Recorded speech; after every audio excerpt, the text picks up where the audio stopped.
St. Joseph's College celebrates centenary. A man is in critical condition after being hit by a government vehicle.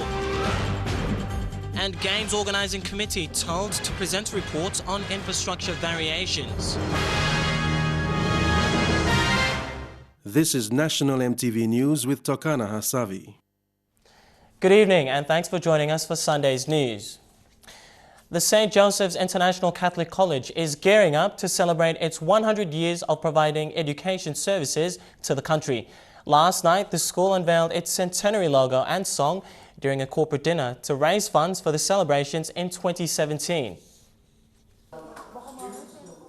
The event brought many corporate houses, organizations and families to raise funds for the St. Joseph's International Catholic College centenary celebrations that will be held in February 2017. The school was established in 1917 and has since grown from just a small room to one of the country's most well-established schools, providing both Papua New Guinea and New South Wales curriculum. Archbishop of Port Moresby, Father John Ribat, said the school aims to provide the best for the growth of a student, not only in education but also spiritually, and that has been the mission of the school since its establishment. Thousands of parents have entrusted their children to us, entrusted them to not just simply be educated, but also to be formed in their faith in the context of a loving community.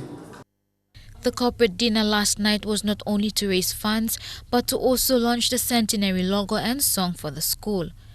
The logo was launched by the Archbishop and was designed by grade 10 students John Kevaro and Mohammed Sadiq. The centenary song was composed by grade 11 teacher Mrs. Caroline Kimat and was sung by her grade 11 class.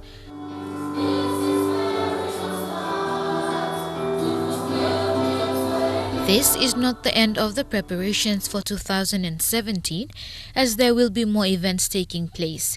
Family and friends are encouraged to join the St. Joseph's International Catholic College family to raise funds and prepare for the centenary celebrations in 2017. Judith Kasek, National EMTV News. A man from Southern Highlands is in a critical condition at Port Moresby General Hospital after being hit by a government vehicle. The incident happened last night at the 2-4 market in Gerahu Stage 3B. The owner of the premises has called on vendors to refrain from using her premises following the incident. At around 11 last night, a twin-cab vehicle with government plate ran into these premises at Gerahu Stage 3B, injuring 2 bystanders. Eyewitnesses said the occupants of the vehicle were under the influence of alcohol. They drove at high speed and turned into the 2-4 market, bumping a vehicle that stopped in front of them and then hitting the 27-year-old man from Tari against this fence. The man is in critical condition at Port Moresby General Hospital. Another bystander from Wabeg was hit on the face by the vehicle's rearview mirror. Accident come up and me plus salim one me sumuk siran le ate bole na karem just come na me plus in police come so me plus la run away na gole me just come okay na rap la karem stop la okay gim this la na la car na la car go paitis la barbecue meri no line style up and meri am fly loose over the market land na car just one way come hit this la papa fence am ka gim na la uncle. Next minute, this woman was nearly hit. She ran off, leaving all her market belongings worth over 8,000 kina. The government vehicle is now in police premises in Gerahu. The resident owner at 2-4 Market, Lucy Agiru, said such incidents, fights and alcohol consumption is increasing, and she has made a decision to stop this 24-hour market. 2-4 Market there, no more market here. Me no Mary Block Market, me sit down, sleep one the more beginning. Outside line, or tari na, or wabekam market lo hablo me na drinks park. Now wagim can come up lo hablo me so 2-4 Market am no got pass. And that's all. Quintan Alomp, National EMTV News. Minister James Marape has called on the Games Organising Committee to come forward with variations in regard to the 2015 Pacific Games infrastructure. Minister Marape said the O'Neill Dion government has committed a huge cut of the budget to support the Games at all costs. With less than 7 months remaining for the 2015 Pacific Games, immense pressure and concerns have been raised over the construction of major sporting facilities in Port Moresby. And with the government soon to lock down the 2015 budget and oversight the 2014 budget, Finance Minister James Marape says cost variations is an exception to see the projects complete on time. Marape made a bold statement that the decision to host the Games was made in 2006. However, work and funding was allocated starting in 2012. As a responsible government, when we were faced with the reality that our infrastructures were not ready, our game preparations were not ready, we had to ramp up our support. And in the instance of last year and this year alone, our commitment at 569.8 million kina, let me say 100% of this money has been now passed on to our Games Committee, of which they're working to deliver us world-class infrastructure that will become an asset. The Finance Minister said the Games Organising Committee will be called to submit cost overruns to the national government and comprehend on the variations of the projects. On behalf of the government, we'll be calling the Games Committee, sit down exactly on how our expenditure is tracking.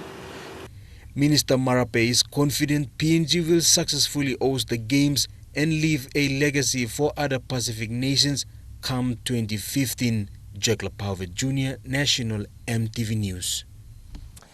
Another 2 vehicles for Telefomin District in West Sepik Province were airlifted on board the Australian Defence Force Hercules aircraft Timidang recently. This is through an understanding between local MP Solan Mirisim and the Australian Defence Force. MTV's Bridget Komata files this report from Madang. I would like to thank the Australian government. These 2 vehicles were purchased through the district support grants, costing over 250,000 kina. Madang Elamotor staff fitted the plate numbers and inspected the vehicles before they were taken to the airport.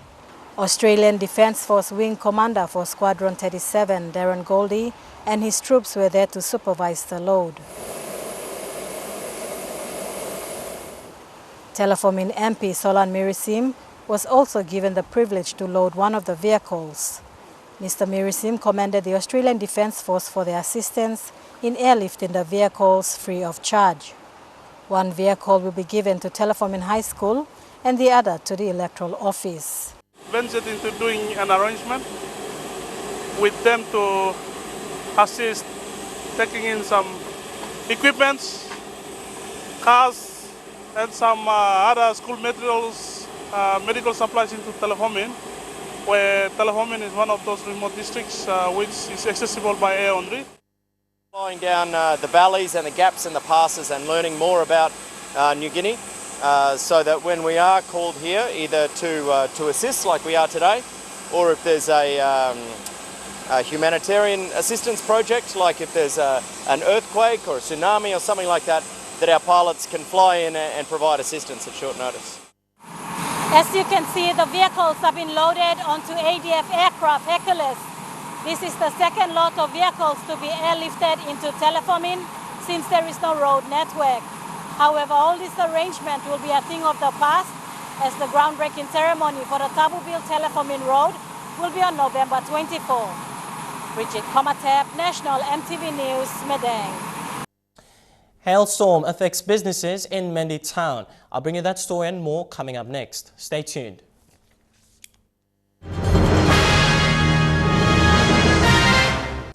Welcome back to the news. Hailstorm has affected business in Mendi, Southern Highlands Province. Southern Highlands Disaster Coordinator Martin Pat confirmed a tree was uprooted in the town area, causing traffic inconvenience. Damages were also done on the only generator in the province and the Bank South Pacific Mendi branch. The total damages bill stands at 300,000 kina.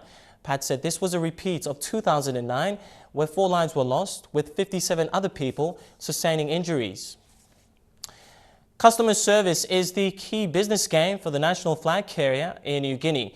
This strategy, fully supported by the company's management, aims to drive the key requirements of customer focus, change and costs. The ground operations and aviation security departments have driven these agendas forward through conferences and workshops with port and airport managers. Momase Port and Airport managers gathered in Madang yesterday for the end-of-year regional conference. In an interview with Air Niugini General Manager Operations and Security Aviation, Marco McConnell, the conference discusses issues, activities and requirements that need to be fully implemented under Air Niugini's strategic plans. It's an opportunity departmental managers meet with port and airport managers to identify weaknesses and improve performances. To enhance Air Niugini moving forward, you're looking at customer services, you're looking at on-time performance, you're looking at quality and safety of the airline, financial performance within our ports. Ongoing training is vital to improve the human resource capacity. The introduction of customer service champions has worked with staff undergoing training as key players in maintaining standards, passing on knowledge and skills to others. So the port manager then have the appreciation of their own management team assessing the port and giving them some feedback as well, besides general public. Most Air Niugini port and airport managers are effectively achieving the wanted results, showing the drastic improvement of less than 3%. McConnell says this indicates consistency and powerful teamwork within the company departments to meet customers' demands. And the feedback we're getting in terms of the results of our key performance indicators and quality indicators are very reassuring, and we are very grateful for our managers to not only participate but also effectively produce the results that we want. The on-time performance is an initiative of Air Niugini's Chief Executive Officer Simon Fu to improve the national flag carrier's customer service and motivate staff within the company. Fabian Hakalitz, National EMTV News, Madang. Maintaining effective and open communication among all members of Parliament is the cornerstone for stability and good governance. Deputy Prime Minister Leo Dion made this statement during a meeting with the three members from Northern Province. The meeting saw the three Oro MPs agree and collectively resolved issues, mainly management concerns affecting the province that resulted in the standoff. He thanked the leaders for achieving a compromise to put an end to the standoff that has affected the province. Rural banking is focused on marginalized people in the rural communities in the country. This allows people to have access to banking services where it is inaccessible. The people of Anglip South are fortunate to have this service through the launch of a microcredit scheme recently. Speaking in a news conference, South Anglip MP Joe Coim was overwhelmed as his people in his district will access other banking services unlike before. He said banking requirements and other procedures have made it impossible for ordinary Papua New Guineans to open bank accounts. MP Coim made his statement after launching a credit scheme through the National Development Bank, an understanding between NDB Bank South Pacific and the South Anglip District. And we are encouraging them every day or every week you put in money into your savings account, because BSP will be keeping account and will be watchful. Everybody in Anglip South Wagi, every council ward, men and women, youth is all packaged in there. The credit scheme will see 10 people from each ward receive 1,000 each, then repay with an interest rate of 6.5%. Then a new batch will follow similar procedure within a space of 6 months. This will also give villagers equal chance to other banking services as well. BSP will come and say you help him open my account. So people can deliver him this service you. So the bottom line is that we have created a relationship with the bank and the people. And we have trained them, we've educated them, we've done a lot of awareness so that we made it known to the people that it is not about the member, it is not about anybody else for that matter. It is for them, they have been given an opportunity. Mr. Nani is confident more people in rural areas of South Anglip and PNG can receive more banking services if such scheme is replicated in other provinces. Jack Lapower Jr., National EMTV News.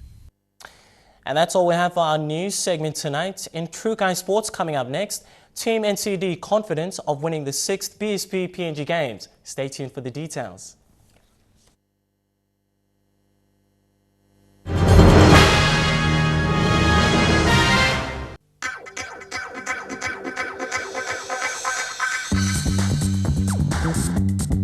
True Guy Sports.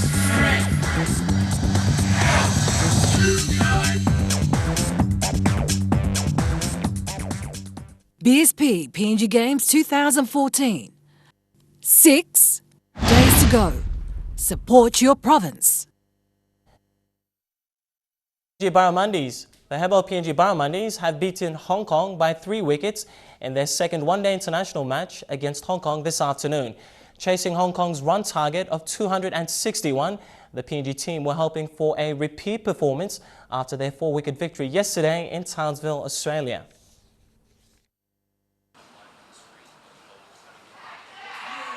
Chasing Hong Kong's run target of 262, the PNG team were hoping for a repeat performance after their 4-wicket victory yesterday in Townsville.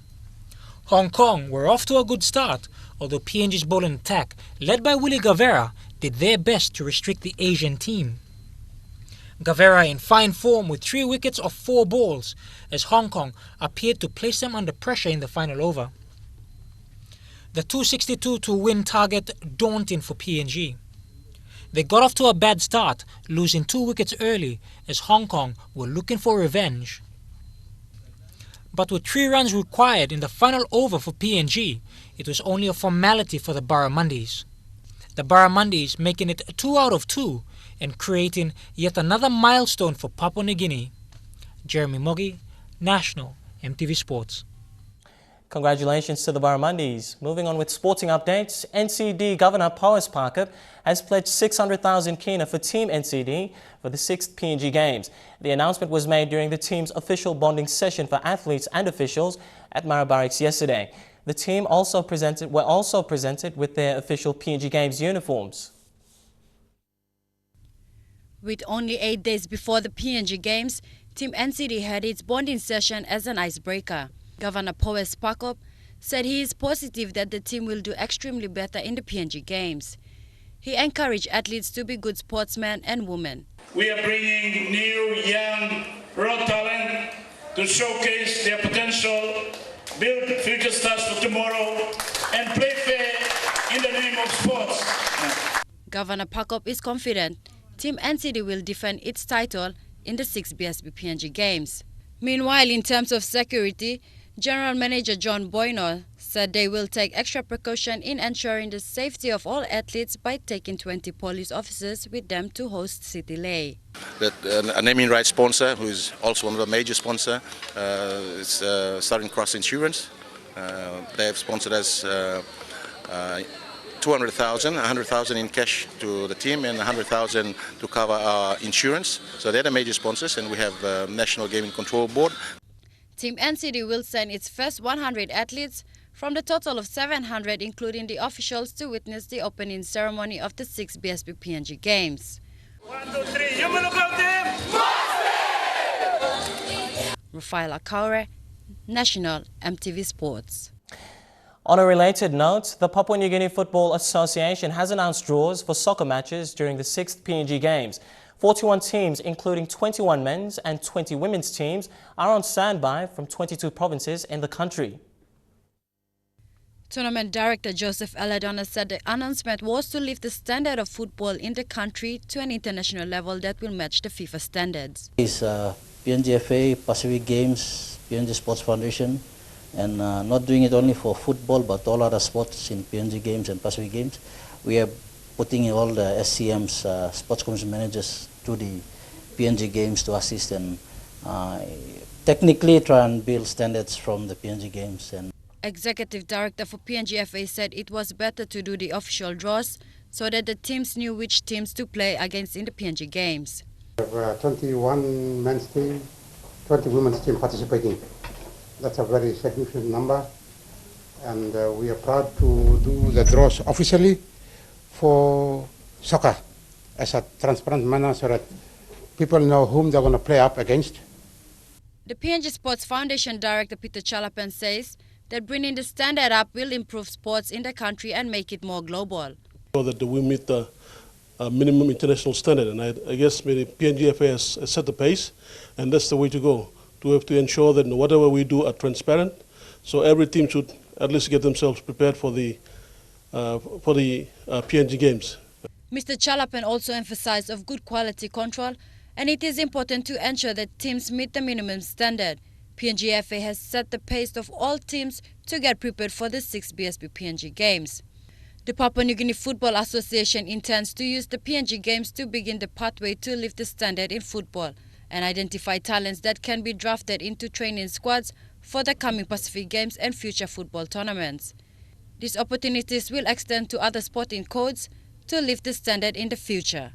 Rafaela Kaure, National EMTV Sports. And that's all we have in True Kai Sports tonight. The weather details for the next 24 hours coming up next. True Kai Sports.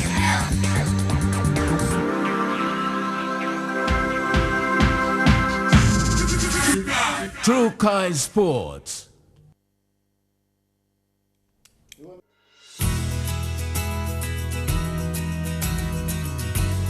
The weather forecast for tonight and tomorrow in southern region, all centers fine weather. In Momase, few showers expected in Madang, Wewak and Whanimo. In the New Guinea Islands, fine weather expected in Kimbe. And lastly, in the Highlands region, morning fog clearing, then fine expected in all centers.